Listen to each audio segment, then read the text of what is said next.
गजाननं भूतगणाधिसेवितं नमः ओं कपिलाय नमः ओं गजकर्णकाय नमः लंबोदराय नमः ओं विकटाय नमः ओं विघ्नराजाय नमः विनायकाय नमः धूमकेतवे नमः गणाध्यक्षाय नमः बालचन्द्राय नमः वक्रतुण्डाय नमः सूत्रहरणाय नमः हेरम्बाय नमः गन्धपूर्वजाय नमः बालादित्यसमप्रभाय नमः ओंकारवश्याय नमः ओं वल्लभाशक्तिसहिताय बलसिद्धिविनायकाय नमः संवक्तरोवामायतनम् आयतनवान् भवते यक्षं वक्षरस्यायतनं वेद आयतनवान् भवते आहो वै संवक्षरस्यायतनम् आयतनवान् भवते य एवं वेद योऽहम् आयतनं वेद आयतनवान् भवते एकदन्ताय विद्महे वक्रतुण्डाय धीमहि तन्नो तन्नः प्रचोदयात् ग्रहीतो मस्य देवदेवस्य अखिलाण्डकोटि ब्रह्माण्डनायकः श्रीवरसिद्धिविनायकेश्वर स्वामिनः तव शरणारविन्दयोः पुष्पाञ्जलिं समर्पयामि।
சிறககற்றி செய்கர்மம் பணிகளதனால் சிறப்பான வாழ்வுதனை வரமாய் நல்கும் தினவுடை திருநலமும் குங்குடுதீவே பரசித்தி விநாயகனே ஆடீரூஞ்சல்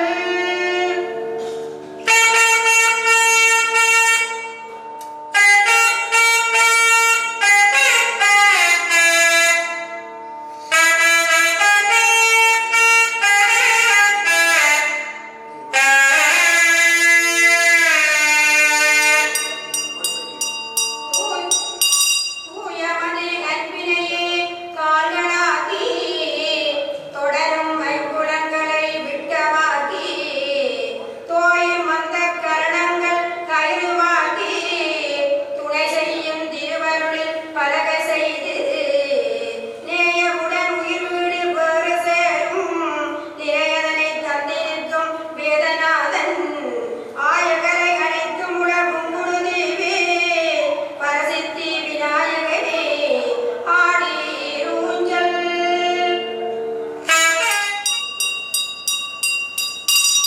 இருந்து புதனித் தொழுதும் அடியார்க்கு துணையாதாகி அருங்காட்சி பேரழகால் ஆகிவனும் அனவரதம் அகலாத கூட நின்று திருக்காட்டி திசை காட்டி வழியும் காட்டி திருப்பாதம் பங்கயத்தால் துயரை நீக்கி வருமானம் சிறந்தோங்கும் பூங்குடரீவின் பரசித்தி விநாயகனே ஆடீரூஞ்சல்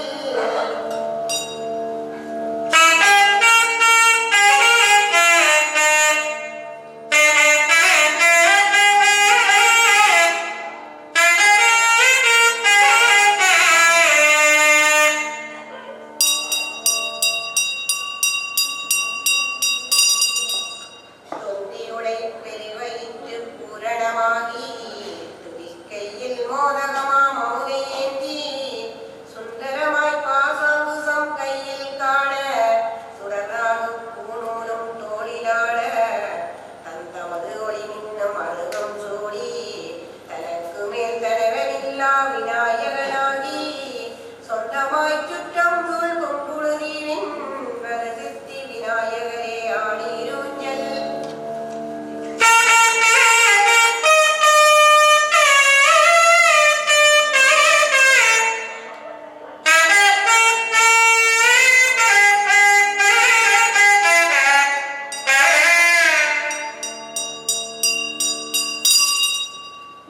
முப்பத்தாறு தத்துவங்கள்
Om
सर्वरूपदश अट्टादश त्वद्विकल्प बहुपुराण श्रीगंधनाथस्य श्रीमयारविन्द निवादिने नित्यानन्द नियतकल्याण गङ्गाधर गणनाय वीरराम विधमनोजन त्रयम्बक त्रैलोक्य देवदगणा सकला भुवन सृष्टिस्थिति संहार द्रोह अनुग्रह धारणस्य भगवतः उभय सागरयोर्मध्ये गन्धमार्गदर्वदे गङ्गादेवे विनामान महत्तेजे पश्चिमो नैरोदिक्पाहे कुम्बुडदेव मूर्तनैनात्मुडन् नामाङ्किर पुण्यदिव्यक्षेत्रे विराजमानस्य अस्य देवदेवस्य अखिलाण्डकोटि ब्रह्माण्डनायकः श्रीवरसिद्धिविनायकेश्वर स्वामिनः अस्मिन् ध्वजदण्डे पूजित देवताः साङ्गाः सायुधाः सभागणाः सशक्तिपत्नी पुत्र परिवार सहिताय यथास्थानं प्रतिष्ठापयामि।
श्रीवत्सस्यमायुष्यम् आरोग्यम् आविदासुपमानं धान्यं धनं वधुं बहुपुत्रलाभं शतसंवत्सरं दीर्घमायुः दीर्घायुष्याभिवृद्धिरस्तु पादोदः श्रीवत्सस्यमायुष्यम् आरोग्यम् आविदासुपमानं महीयत् धान्यं धनं वधुं बहुपुत्रलाभं शतसंवत्सरं दीर्घमायुः आरोग्यम् आविदासुपमानं नायकेन्द्र स्वामिने नमः आविदासुपमानं महीयत् धान्यं धनं वधं बहुपुत्रलाभं शतसंवत्सरं दीर्घमायुः श्रीवत्सस्यमायुष्यम् आरोग्यम् आविदासुपमानं श्रीवत्सस्यमायुष्यम् आरोग्यम् आविदास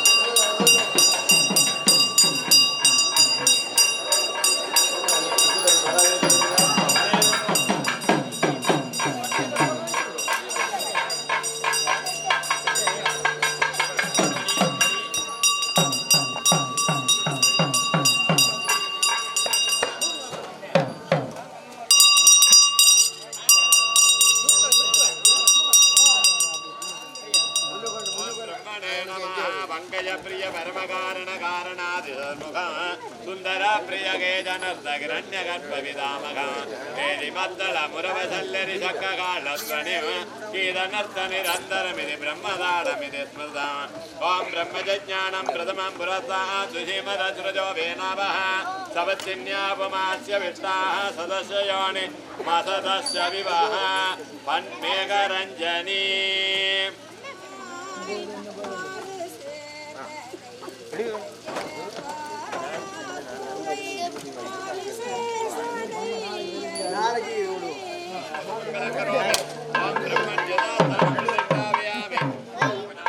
वल्लीदेवसेना सुब्रह्मण्य समः ज्ञानभद्र मुर्दा भद्रकालिका देवी समेत वीरोद्रि नमः ऐरावत वाहनारूढ त्रयत्रं दर्पण देवेन्द्र समः पूर्णास्कला देवी समेत करीरभद्रञ्जमः अष्टकोटि नाग्ने प्रिय प्रदोत्तरनादि आदि वैरवञ्जमः धर्माद्यादान्न कुम्भोदर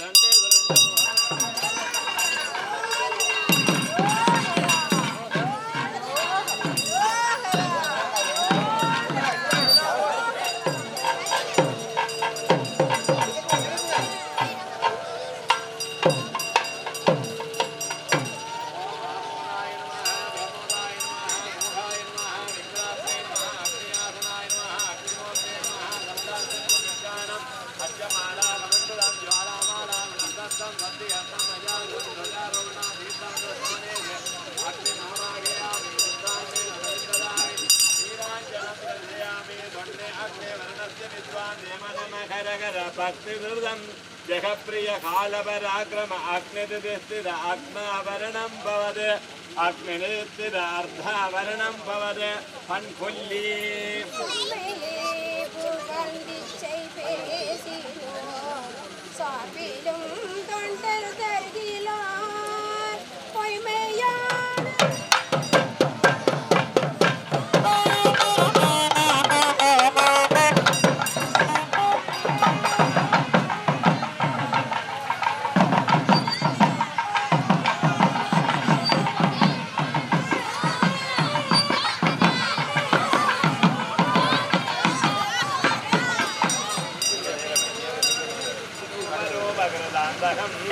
कारभूषण तामसोमिद भागनं मगिद भागनं धीरगर्वजुत धीरसंग्रह धीरधीरजमेसरं पद धीरधीरजमेसरं पन्कौशिकम्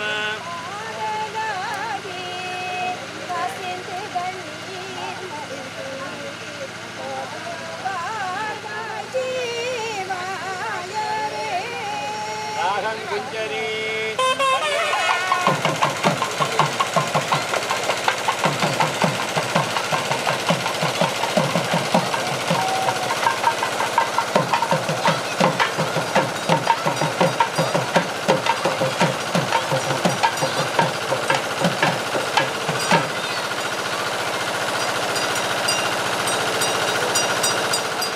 यजमानमिच्छन्तो नस्यान् सत्करन्नेति विद्यादेवी नमो देवी निर्विदुभ्यमस्ते खड्गस्तनि साधनादिवनट्टवासरप्रियं कोट्टनिग्रहसिद्धबालनं चित्तकृष्णमुनेतनं तच्चनायक पञ्चलोयन उच्च ईशबलसेविदम् उच्च ईशबलसेविदं पन्नट्टवा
ಕಕ್ಕರಿದಾಳ ಕುಂಭದಾಳ ತತ್ತರಿಗಿಡದೋ ನೃತ್ತಂ ಭ್ರಮರಂ ವಾದ್ಯಂ ಕುಂಭಂ ದಿಂಡಿಮಿ ಭೂತನಡೆ ಸತ್ಯೋ ಯಾದಂ ವಾಮಮಘೋರಂ ತತ್ಪುರುಷಮೀಶಾಣಂ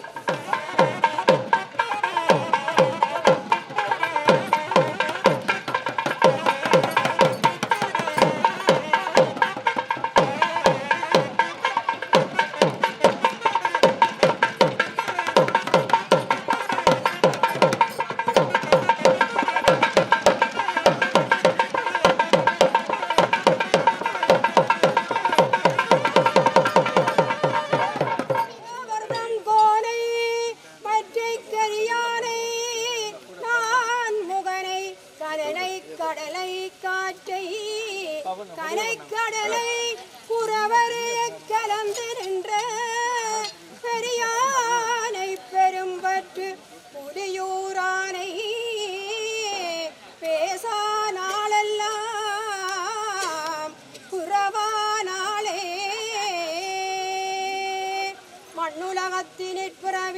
மாசர எண்ணிய பொருளெல்லாம் அழுதில் முற்றர கண்ணுதல் உடையதோர் களிற்று மாமுகம் பண்ணவன் மலரடி பணிந்து பணிந்து போற்றுவாம். ஓம் நம பார்வதிபதே. தென்னாடு சிவனே போற்றி இன்பமே சூழ்க.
भवोन्भवाय नमः.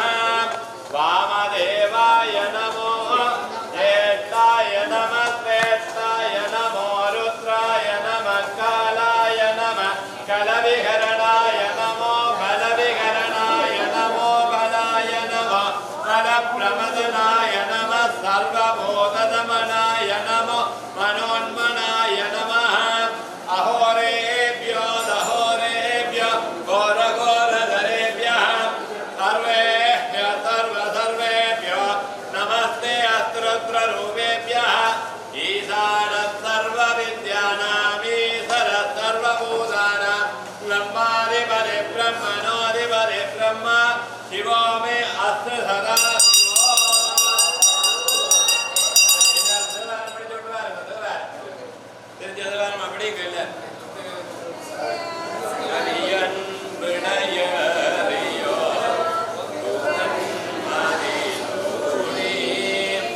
Bye.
மறைத்தல் அருளர் என்று சொல்லப்படுகின்றதாகிய ஐந்தொழில்களை உள்ளடக்கிய உற்சவமாக நடைபெறுவது. அந்த வகையிலே அங்கே கொடியேற்ற திருவிழா, படைத்தலையும், மேலே திருவிழாக்கள், காத்தலையும், தேர் திருவிழா, சப்ர திருவிழா, வேட்டை திருவிழா என்பன எல்லாம் அடித்தலையும், தீர்த்த திருவிழா, அருளலையும், இப்பொழுது மறைத்த தொழில் என்று சொல்லப்படுகின்ற ஐந்தாவது தொழில் இங்கே இடம்பெறுகின்றது. மறைத்தல் என்று சொன்னால் எல்லாம் மௌனமாக எனக்கு எல்லாம் கிடைத்து விட்டது, பூரண அருள் கிடைத்து விட்டது என்பது அர்த்தம். அந்த வகையிலே எல்லோரும் கதையாது மறுமுறை மணி ஒழிக்கின்ற வரையிலே கதையாது வர்சித்து விநாயகர் பெருமானை மனதிலே பிரார்த்தனை பண்ணி எல்லோரும் மௌனமாக வரவும். மௌனம் கரோதோ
देवदासमे देवेंद्र सिद्धे पूर्णास्करां महादेवी समेत भैरवेश्वर सिद्धे कोडे नागने प्रिय वृद्धोत्तरनादि आदि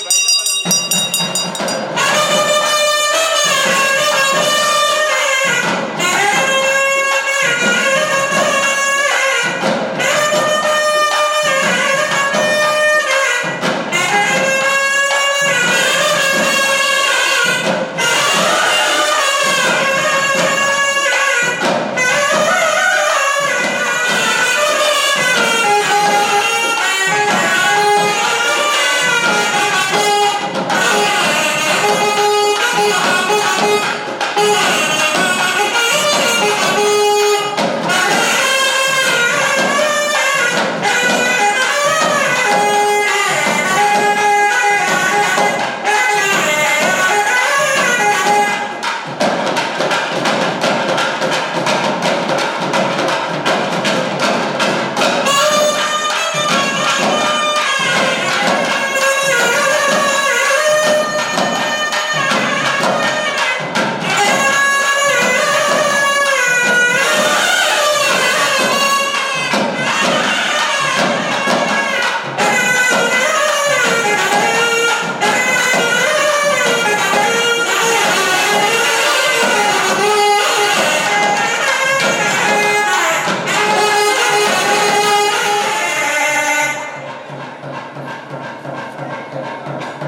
நடைபெறுகின்றது என்று சொன்னால் ஐந்தொழில்களை உள்ளடக்கியதாகிய எங்களுடைய தேகத்திலே இருக்கின்ற ஆணவம், கன்மம், மாயை என்று சொல்லப்படுகின்ற முன் மலன்களினுடைய ஒரு சுழற்சி என்றுதான் இதை சொல்ல வேண்டும். நீங்கள் கொடியேற்றுகின்ற பொழுது கொடித்தம்பத்திலே பார்த்தால் தெரியும், எல்லா பக்கமும் மூன்று மூன்று முடிச்சு தெரிகிற தன்மை அங்கே தெரியும். மூன்று வளையங்கள் தெரியும். கிழக்க பார்த்தாலும் மூன்று சுத்து தெரியும், தெற்க பார்த்தாலும் மூன்று, அதே போல மேற்கு வடக்கு பக்கங்களிலே மூன்று மூன்று சுத்துகள் அங்கே எங்கட கண்ணுக்கு புலப்படும். அது என்ன காரணம் என்று சொன்னால், ஆணவம், நான் என்கின்ற அகங்காரம் அங்கே ஒரு முதலாவது சுத்திலே வருகிறது. அடுத்தது கன்மம் என்று சொல்லப்படுகின்ற எங்களுடைய வாழ்நாளிலே நாங்கள் செய்கின்ற பாவங்கள், புண்ணியங்கள் எல்லாம் இரண்டாவது சுத்திலே வந்துவிடும். மூன்றாவது சுத்திலே எங்களுடைய இறுதி காலங்கள், நாங்கள் செய்கின்ற பாவப்பட்டு துன்பப்பட்டு இறக்கின்ற தன்மைதான் அங்கே கடைசியாக சுத்தப்படுகின்ற சுத்து. இப்படியாக கொடித்தம்பத்திலே இந்த எங்களுடைய ஆணவங்கள், கன்மங்கள், மாயைகள் ஆலயத்திலே வந்துவிட்டால் நான் என்கின்ற அகங்காரம் யாருக்கும் வரக்கூடாது.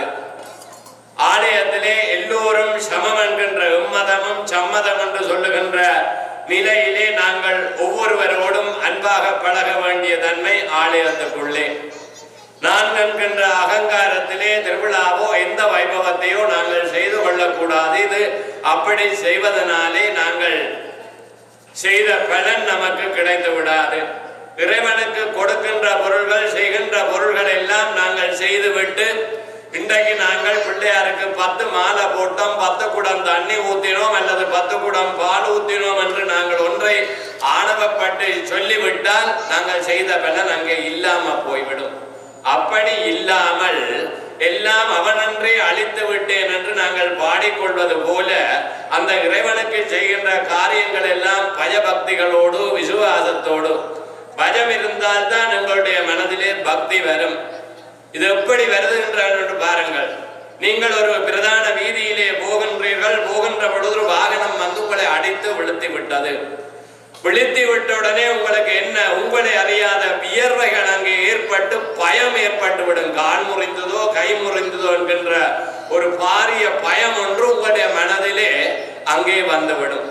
அதற்காகத்தான் முன்னோர்கள் எல்லாம் இந்த ஆலயத்தை மூடி கட்டினார்கள். ஏனென்று சொன்னால் உடம்பிலே வியர்வை வந்து விட்டால் எங்களை அறியாத பயம் அங்கே வரும். சிரித்தா வராது, அழுதா வேர்க்கும், பயந்தால் வேர்க்கும். இப்படி ஆலயங்களை மூதாதையர்கள் ஏன் மூடி கட்டினார்கள் என்றால் எங்களுடைய மனதிலே பயம் இருக்கணும். பயம் இருந்தால் தான் பக்தி. இங்கே கோபுர வாசலிலே வந்து கோயில் உள்வீதியோ வெளிவீதிக்குள்ள நீங்கள் நின்று கொண்டால் இங்கே ஒரு பெரிய வரசித்தி விநாயகர் என்கின்ற ஒரு பெரியவர் இருக்கின்றார். எங்களை அவர் தண்டிப்பார், நாங்கள் பிழை செய்யக்கூடாது என்று ஆலயத்தில் இருக்கின்ற அசைகின்ற அசையா பொருள்களை எல்லாம் ஒவ்வொரு அடியவர்களும் பாதுகாக்க வேண்டிய கடமை அங்கே இருக்கின்றது. அப்படி இங்கே பயப்பட வேண்டும். ஆலயத்துக்குள்ளே ஆண்கள் சேட்டு அணிந்து செல்லக்கூடாது என்று சில ஆலயங்களே முன்மொழிந்திருப்பார்கள். ஏனென்று சொன்னால் ஆண்களுக்கு இந்த ஆலயத்துக்குள்ளே வருகின்ற பொழுது தன்னை அறியாத ஒரு வைப்ரேஷன் உடம்பிலே பற்றி கொள்ளும். அதனாலே ஆண்கள் அங்கே சேட்டு அணியக்கூடாது. இப்படி ஆலயத்துக்குள்ளே நாங்கள் என்ன முறையிலே வருகின்றோம், அங்கே விழுந்த உடனே வியர்வை ஏற்படும், பயம். ஆனால் அங்கே உடம்பிலே எந்த விதமான பிளவுகளும் இருக்காது. ஆனா எங்களை அறியாத பயம் வந்துடும். மண்டை வடிச்சதோ கால் முறிஞ்சதோ என்கின்ற பயமே, அந்த பயம் இங்கே உங்களுக்கு கட்டாயம் வர வேண்டும். அப்படி வந்தால்தான், அந்த பயம் இருந்தால்தான் உங்களை அறியாத பக்தி அங்கே உங்களை வந்து அடையும். இப்படியாக விநாயக புராணம் போன்ற புராணங்கள் எல்லாம், இதிகாசங்கள், தர்மசாஸ்திரங்கள், கந்த புராணங்கள், இப்படியான புராணங்கள் எல்லாம் எங்களுடைய வாழ்நாளிலே நல்லாக வாழுவதற்காகத்தான். ஒவ்வொரு தாயும் தன்னுடைய குழந்தையை தன் கொஞ்சம் பொன் கொஞ்சம் என்று வளர்ப்பார்கள். அந்த பிள்ளை என்ன செய்து கொண்டாலும் நாங்கள் போய் அவைக்கு குற்றம் கூறினால் உங்க பிள்ளை இன்றைக்கு ரோட்ல என்ன செய்ததுன்னு சொன்னா அவர்கள் ஏற்றுக்கொள்ள மாட்டார்கள். அப்போ அப்படிப்பட்ட ஒரு நிலையிலே நாங்கள் பக்குவமான நிலையிலே ஆலயத்திலே வழிபாடு செய்வதனாலே அந்த கொடித்தம்பத்திலே சுற்றப்பட்ட சுற்றுகள் ஆணவம் கண்மம் மாயை என்று சொல்லப்படுகின்ற இந்த மும்மலங்களும் இந்த 10 நாள்களும் படைத்தல், காத்தல், அழித்தல், அருளல், மறைத்தல் என்கின்ற ஐந்தொழில்களை உள்ளடக்கியதான உற்சவமாக அங்கே இடம்பெறுகின்றது. தில்லையிலே நடனம் ஆடுகின்ற நடராஜ பெருமானுடைய வடிவத்திலே இந்த ஐந்தொழில்கள் அங்கே காட்டப்படுகின்றது. அவர் கையிலே வைத்திருக்கின்ற அந்த உடுப்பு, அக்னி, குஞ்சித பாதம். குஞ்சித பாதம் என்றால் தொங்கிக் கொண்டிருக்கின்றதான் குஞ்சர கணபதி பிள்ளையார் தும்பிக்கை தொங்கிக் கொண்டிருக்குதான். அப்போ இப்படியாக எங்களுடைய வாழ்நாளிலே இந்த ஐந்தொழில்களை உள்ளடக்கியதாக ஒரு நிகழ்வாக நடைபெறுவென்று இந்த உற்சவம். நீங்கள் எல்லா கோயிலும் எல்லா தெய்வங்களையும் பார்த்திருப்பீர்கள். ஆனால் இங்கே பிள்ளையாரை பாருங்கள், என்ன பார்க்கிறீர்கள்? நீங்கள் என்ன எல்லாம் செய்யுங்கள், உங்களோட வாயை மாத்திரம் பக்குவமாக வைத்திருங்கள் என்று தந்த தும்பிக்கையாலேயே வாயை மறைத்து காட்டிவிட்டவன் இந்த வரசித்தி விநாயகப் பெருமான். ஏனென்று சொன்னால் இந்த வாயினாலே தான் சண்டைகள். மௌனம் கலகம் நாஸ்தி தர்மசாஸ்திரம் சொல்லுது. மௌனம் என்றால் பிரச்சனை இல்லை, கலகம் வராது, நாஸ்தி இல்லை. அப்படி எங்களுடைய வாழ்நாளிலே விநாயகப் பெருமான் பல விதமான தத்துவங்களை விநாயக புராணங்களிலே எல்லாம் எடுத்து காட்டியிருக்கின்றார்கள். இங்கே நீங்கள் எல்லாம் ஒவ்வொரு நாளும் நிறைவாக வந்தால் காலையிலோ அல்லது மாலையிலேயோ ஒரு 10 நிமிஷம் இந்த புராணங்களை பற்றி நாங்கள் சிந்திக்கலாம், சொற்பொழிவு செய்து கொள்ளலாம். அப்படி செய்து கொள்வதனாலே என்றால் ஆலயத்துக்கு வாரம், பஞ்சாமிர்தம் சாப்பிடுறோம், மோதம்படு சாப்பிடுறோம், அன்னதானத்தில் சாப்பிடுறோம் என்கின்றது இல்லாமல் இந்த பிள்ளையார் என்ன திருப்பெரு வடிவங்களை காட்டி என்ன எல்லாம் செய்து கொண்டார். இந்த பிரம்மா விஷ்ணு ருத்ரர்கள் எல்லாம் ஆணவம் கொண்டார்கள். உலகத்திலே தாங்கள்தான் பெரியவர்கள், நாங்கள் மூவர் இந்த எங்களாலே தான் இங்கே எல்லாம் நடக்குது, படைத்தல் காத்தல் எல்லாம் நாங்கள்லாம் செய்கிறோம் என்கின்ற ஒரு அகங்காரம் கொள்ளுகின்ற பொழுது விநாயகர் என்ன செய்தார் என்றால் இந்த 3 பேரையும் கூப்பிட்டு தன்னோட வாய்க்குள்ளேயே தூக்கி போட்டு விட்டார். அதான் தொந்த வயிற்றோன் என்று சொல்லுவோம். அப்படி வயிற்றுக்குள்ளே அங்கே போன உடனே அங்கேயும் இந்த மலைகள், குளங்கள், ஆறுகள், இதுகள் இங்கே இருக்கின்றது பிரம்மா விஷ்ணு ருத்ரர்கள் எல்லாம் பிள்ளையாட்ட வண்டிக்குள்ளேயும் இருக்கிறார்கள். உடனே அவர்களுக்கு ஆச்சரியமா போய்விட்டது. அப்படி இவை எல்லாத்தையும் பார்த்து விட்ட உடனே பிள்ளையார் தன்னுடைய ஆகர்ஷணத்தினால அவையை பிடித்து வெளியில விட்ட உடனே அவையின் ஆணவம் இல்லாம போச்சு. ஏனென்று சொல்ல, நான் பணக்காரன், ஆனா இன்னொரு எண்ணக்கூடிய ஒரு பெரும் பணக்காரன் இருக்கின்றான் என்கின்ற உணர்வை தெரிவுபடுத்துவது போல, நான் படித்ததை விட இன்னும் மேலே படித்தவன் அங்கே இருக்கின்றான் என்கின்ற அந்த ஆணவத்தை மறைத்துக் கொள்வது போல இறைவனுடைய திருவிளையாடல்கள் எல்லாம் நிறைய சொல்லப்பட்டிருக்கின்றது. அந்த வகையிலே இந்த எம்பெருமானுடைய மகோற்சவமானது சிறப்பான முறையிலே நடைபெற்று நிச்சயமாக ஒவ்வொரு ஆலயங்களிலும் நடைபெறுகின்ற நேரங்கள் முக்கியமானது. இங்கே எல்லாம் காலையிலே 9 மணி என்றால் எல்லா உபயகாரர்களும் மனஞ்சலியாது உரிய நேரத்திலே வந்து கொள்வதனாலே தம்ப பூஜைகளோ வசந்த மண்டப பூஜைகளோ திருவிழா முடிவுகளோ ஒரு திட்டமிட்ட டைம், ஒரு அதாவது வாழ்நாளிலே நாங்கள் இதையும் திட்டமிட்டு செய்ய வேண்டும். அது பணமாக இருந்தாலும் சரி, பொருளாக இருந்தாலும் சரி. பணமாக இருந்தால் அள்ளி கொட்டி விட்டு அடுத்த நேரம் காதில் என்று இருக்கக்கூடாது. அப்படி இல்லாது வாழ்நாளிலே திட்டம் என்றால் என்ன? எங்களுடைய வாழ்நாளிலே வாழ்க்கையிலே நாங்கள் உழைக்கின்ற பணத்திலே மாதாந்த உடுப்புக்கு எவ்வளவு, மின்சார சபைக்கு எவ்வளவு, உணவுக்கு எவ்வளவு என்று செலவழிப்பது போல திட்டமிட்டு செய்து கொண்டு வாழ்க்கை நடத்தினால் நல்லாக வளம் வரும். இப்படியாக இந்த எம்பெருமானுடைய இந்த மகோற்சவத்தினுடைய தெய்வீக தன்மைகள் எல்லாம் வாழ்நாளிலே அறிந்தவர்களாக, தெரிந்தவர்களாக, தேவாரம் புராணங்கள் படிக்கக்கூடியவர்களாக, இங்கே கூட நான் இந்த முறை ஒரு அன்பருக்கு சொன்னேன், அடுத்த முறை இந்த சின்ன பிள்ளைகள் தேவாரம் படிக்க அவைக்கு ஒரு பேனையும் கொப்பியும் வாங்கி உற்சாகப்படுத்தி விட வேணும் கொடுத்து. இப்படி அவர்களை உற்சாகப்படுத்துவதனாலே ஆலயத்துக்கு போகணும், நிச்சயமாக பேனை கொப்பி தருவார்கள், நான் நிச்சயமாக தேவாரம் பாட வேண்டும் என்கின்ற ஒரு உற்சாகம் அந்த பிள்ளையினுடைய மனதிலே அங்கே படிந்துவிடும். இப்படியாக எங்களுடைய வாழ்நாளிலே எவ்வளவு புண்ணியங்களை நாங்கள் செய்ய முடியுமோ அப்படி நிறைந்த புண்ணியங்களை செய்து கொள்வதனாலே நீங்கள் நினைக்கலாம் இது எல்லாம் பொய் என்று. உண்மையாக கருட புராணத்திலே என்ன சொல்லுகின்றது? நாங்கள் வாழ்நாளிலே செய்கின்ற புண்ணியங்கள் செய்து கொண்டால் எங்களை யமலோகம் இங்கே இருந்து 4500 கிலோமீட்டர் தூரம் இருக்கின்றது என்பது தர்மசாஸ்திரே சொல்லப்பட்டிருக்கின்றது. அதனாலே தான் நான் வீட்டுகளில் என்ன செய்வோம் என்றால் அந்த 12 மாசியங்கள் என்று தானம் கொடுப்போம். ஏனென்று சொன்னால் நாங்கள் தென்குலம் போய்கொண்டிருக்கின்ற பொழுது அங்கே 12 மடங்கள் இருக்கும். அந்த மடங்களிலே நாங்கள் நின்று ஆறி அடுத்த மடத்துக்கு போக வேண்டும். இப்படி போகின்ற பொழுது நாங்கள் தர்மம் செய்திருந்தால் அந்த யமகிண்ணர்கள் எங்களை கூட்டிக் கொண்டு போற பொழுது ஒன்றும் செய்ய மாட்டார்கள்.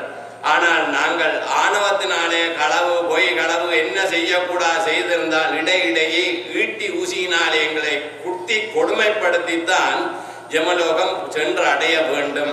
ஆகவே அப்படி இல்லாது நிறைந்த புண்ணியங்களை வாழ்நாளிலே அதுதானே சொன்னார்கள் நால்வர் சரியை கிரியை யோகம் ஞானம் என்று எங்களுக்கு நேரம் கிடைக்கின்ற நேரங்களிலே வந்து நிலைபெறுமார் எண்ணுதியே நெஞ்சே நீவா நித்தலும் எம்பெருமானுடைய கோயில் புக்கு.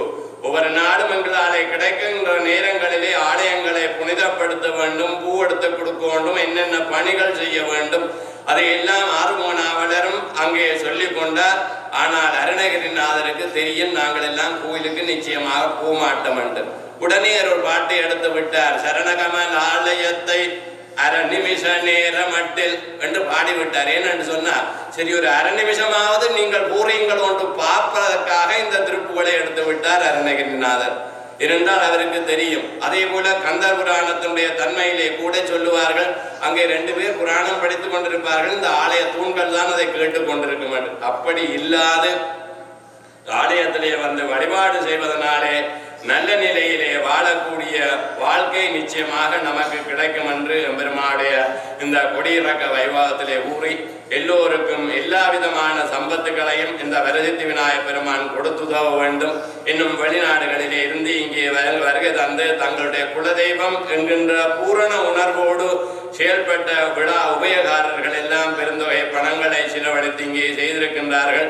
அவர்களுக்கெல்லாம் அந்த வரசித்தி விநாயகப் பெருமான் நல்ல திருவருளை கொடுக்க வேண்டும் என்றெல்லாம் பிரார்த்தித்து இம்முறை எம்பெருமானுடைய இந்த மகோற்சவத்தின் தன்மையிலே இங்கே ஆலய நித்திய எப்பொழுதும் எம்பெருமானுடைய திருமேனியை தீண்டுகின்ற டிலான் ஐயா அவர்களுடைய பூரண ஒத்துழைப்புகள் இன்னும் இங்கே கொழும்பு மாநகரிலே இருந்து வந்த இரு உதவி யாக சம்ரட்சகர்களுடைய உற்சாகங்களினாலும் குறிப்பாக இங்கே ஆலயத்தை எந்த நேரமும் நான் நேற்று கூட நித்தியையா பார்த்துக்கிட்டு நின்னையா அப்படி கூட்டி களைச்சு போனீங்கன்னு பிடி எழுப்பினால் 5 மணிக்கு ரெண்டாயிரம் அவர் அங்கே விளக்கு மாறோடு தான் நிற்பார். அவ்வளவு தூரம் அவருடைய வயதை பாராது கோயிலை நல்லா வைத்திருக்க அவருடைய இடத்துக்கு இன்னொருவர் வருவார் என்று கேள்விக்குறி. அப்படி இல்லாது அவருக்கு எந்த விதமான குறையும் அந்த விநாயகப் பெருமான் கொடுக்க மாட்டார், கொடுக்க கூடாது என்பதுதான் என்னுடைய திட்டம். ஏனென்று சொன்னால் இந்த ஆலயத்தை இவ்வளவு தூரம் புனிதமாக சுத்தம் சுகந்தரம் என்று சொல்லுவார்கள். அவ்வளவு தூரம் இந்த ஆலயத்தை புனிதமான முறையிலே வைத்திருக்கின்ற தன்மை அவர்களுடைய மனதிலே இருக்கின்றது. அந்த வகையிலே ஒரு குடும்ப உறவினர்களாக கூட இன்று பழகி கொண்டிருக்கிறார்கள். அவர்களுக்கும் இந்த ஆலயத்தை வழிநடத்துகின்ற பரிபாலன சபையிலே அங்கம் வகிக்கின்ற ஒவ்வொருவருக்கும் அந்த இறையருள் நிறைவாக கிடைக்க வேண்டும். விழா உபயகாரர்கள், மாத சதுர்த்தி உபயார்கள், என்னென்ன பணிகளை உபயங்களாக இங்கே செய்கின்றார்களோ அவர்களுக்கு எல்லாம் இறையருள் நிறைவாக கிடைக்க வேண்டும் என்றெல்லாம் கூறி இந்த மகோற்சவத்திலே பிரபா குழுவினர்களுடைய மங்கள இசை அங்கே எல்லோரையும் மெய்சிலிருக்கின்ற வகையிலே அவர்கள் அழகாக கீதங்களை இசைத்து எங்களை எல்லாம் மகிழ்வு படைத்து இருக்கின்றார்கள். இன்னும் இந்த ஒளி அமைப்புகளை செய்தவர்கள், இன்னும் குறிப்பாக எம்பெருமான் 10 நாளும் இந்த வசந்த மண்டபத்திலே ராஜசபையிலே ஒரு ராஜா எப்படி இருக்கின்றாரோ அதே போல அந்த விநாயகப் பெருமானை நல்ல முறையிலே அலங்கரித்தவர்கள்.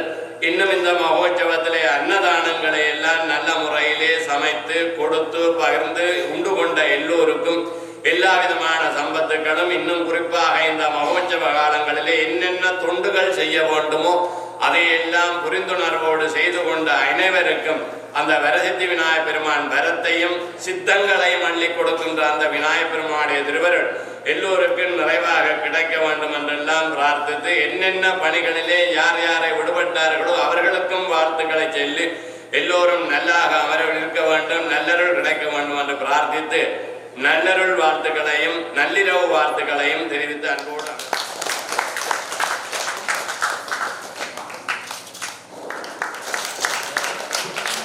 சிறந்த விநாயகப் பெருமான் அடியார்களே, 2 வருடங்களுக்கு முன்னர் இந்த ஆலயத்திலே கொடியேற்றி இருக்கின்ற ஐயா அவர்கள் இம்முறையும் வந்து எங்களுடைய ஆலயத்திலே இந்த மகோத்சவத்தை நடாத்துவதற்கு விநாயகப் பெருமான் அருள் பாலித்திருக்கின்றார். அவருடைய கிரிகைகள், அவருடைய மந்திரங்கள், அவருடைய அமைதி எம்பெருமானுடைய இந்த உந்து சக்திக்கு மேலும் மெருகூட்டும் என்று கூறிக்கொண்டு இந்த ஆலயத்தை நித்திய பூசையை நடாத்தி கொண்டிருக்கின்ற இலான் சர்மா அவர்களுக்கும் உதவிக்கு வந்த உதவி அர்ச்சகர்களுக்கும் இங்கே பூமாலை அலங்காரம் செய்த திரு கண்ணன் அவர்களுக்கும் மங்களவாத்தியம் வாசித்த திரு பிரபா குழுவினருக்கும் இந்த மடப்பள்ளி பிரசாதங்களை போட்டு எங்களுக்கு அறுசுவையோடு தந்த அம்மாவுக்கும் இங்கே பல வேலைகளிலே ஈடுபட்டிருக்கின்ற தொண்டர்களுக்கும் எல்லாவற்றுக்கும் மேலாக இந்த அன்னதான ஒழுங்குகளை நல்ல சுவையான சமையல்களை தந்த திரு செல்வ குழுவினர்களுக்கும் அவற்றையும் விட மேலாக வெளிநாட்டிலே இருந்து வருகை தந்து ஒரு தாகசாந்தி நிலையத்தை புதிதாக அமைத்து அதிலே ஒவ்வொரு நாளும் விதமான சாப்பாடுகளை வழங்கி அடியார்களை மகிழ்வித்ததோடு ஆலயத்துக்கும் பெருமை சேர்த்திருந்த திரு மாரிமுத்து குடும்பத்தினருக்கும் கிருஷ்ணமூர்த்தி குடும்பத்தினருக்கும் காலம் சென்ற சுரேஷ்குமார் குடும்பத்தினருக்கும் எனது சார்பிலும் ஆலய பரிபாலன சபையின் சார்பில் நன்றி கூறுவதோடு இந்த திருவிழாக்களை சிறப்பாக நடாத்துவதற்கு ஓதுவாராகவும் செயல்பட்டு 7ஆம் திருவிழாவை மிகவும் சிறப்பாக நடாத்திய 7ஆம் திருவிழா உபகாரங்களுக்கு எனது சார்பிலும் ஆலய பரிபாலன சபையின் சார்பில் நன்றி கூறுவதோடு இந்த ஆலயத்தை தொடர்ந்து மெருகூட்டுவதற்கும் இந்த ஆலயத்தினுடைய திருப்பணிகளை தொடர்ந்து நிறைவேற்றுவதற்கும் உங்களாலான ஒத்துழைப்பை நாடி நிற்கின்றது இந்த நிர்வாகம்.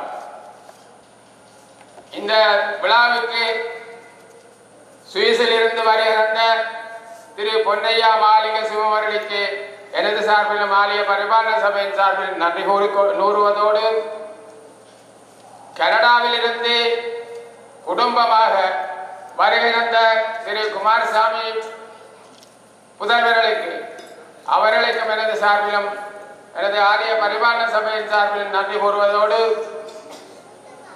மேலும் இந்த ஆலயத்துக்கு வருகிறது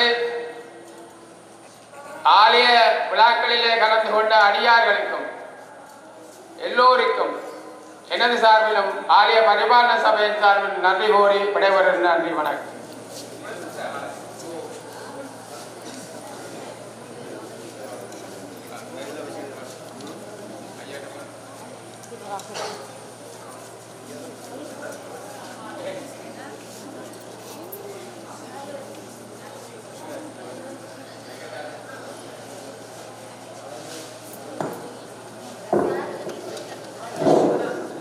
திரு பொன்னையா மாலிகசிவம் அவர்களுக்கு எங்களுடைய ஆலய உபதலைவர் திரு சுபாஸ்கர கோமூர்த்தி அவர்களை பொன்னாடமூர்த்தி கௌரவகுமாரி இங்கே அழைக்கிறார்.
How do I? How about